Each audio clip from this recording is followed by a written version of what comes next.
Nasir-ud-Din Muhammad Humayun ascended to the Mughal throne in 1530 at just 22 years old, a young man thrust into a position of immense power and responsibility.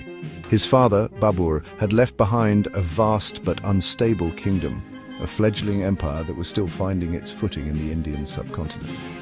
Humayun inherited a realm stretching from Kabul to Bihar, a vast expanse that posed significant administrative and military challenges.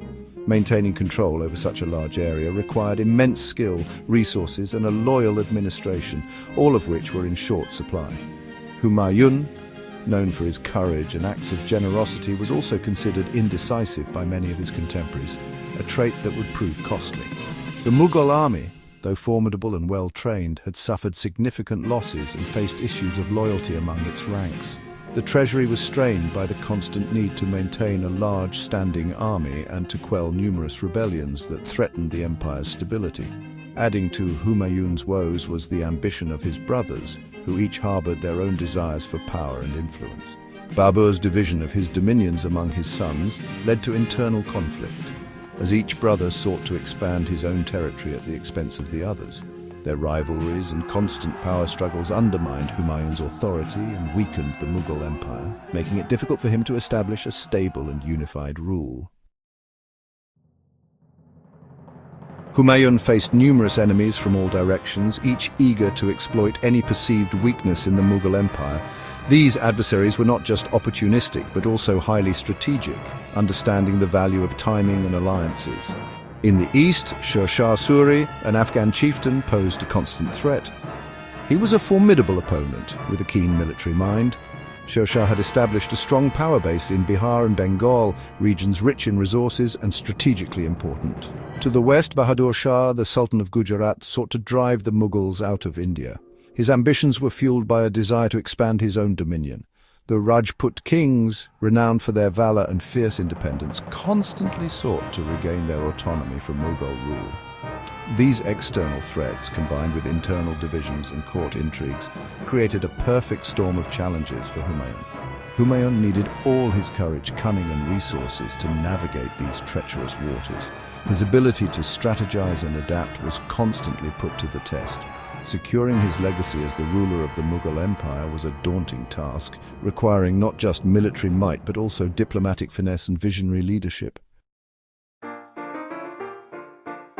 Humayun's reign was plagued by internal conflicts, primarily from his brother's ambitions. Kamran controlled Kabul and Kandahar, constantly seeking to expand his power. Mirza Askari, governor of Sambal, was reckless and insubordinate. Hindal, initially loyal, was eventually swayed by ambition. These internal divisions significantly weakened the Mughal Empire. Humayun often diverted resources to quell internal uprisings instead of confronting external threats. This internal strife emboldened his enemies. The lack of unity within the ruling family cast a long shadow over Humayun's reign. Ultimately, it contributed to his downfall. Sher Shah Suri emerged as a formidable challenge to Humayun's rule.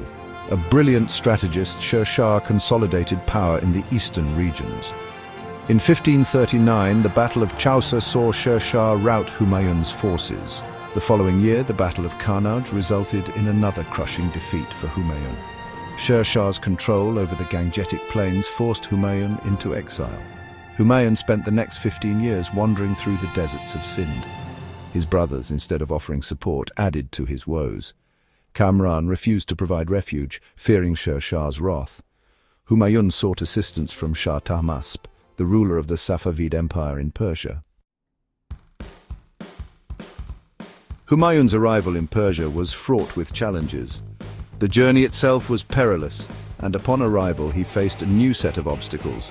Shah Tahmasp was initially hesitant to support the deposed Mughal emperor. The political climate was tense, and offering refuge to Humayun was a significant risk. Humayun converted to Shia Islam to gain the Safavid ruler's favor. This strategic move was crucial in securing the much-needed support from Shah Tahmasp. Shah Tahmasp provided him with a contingent of Persian troops. This military support was a turning point for Humayun's campaign. With this support, Humayun captured Kandahar in 1545. The victory at Kandahar was not just a military success, but also a strategic foothold. This victory was a morale booster for Humayun and his followers. It rekindled hope and strengthened their resolve to reclaim their lost empire. Humayun used his time in Persia to regroup, rebuild his army, and forge new alliances. These alliances were vital for his future campaigns. The years in exile were a period of immense hardship and learning.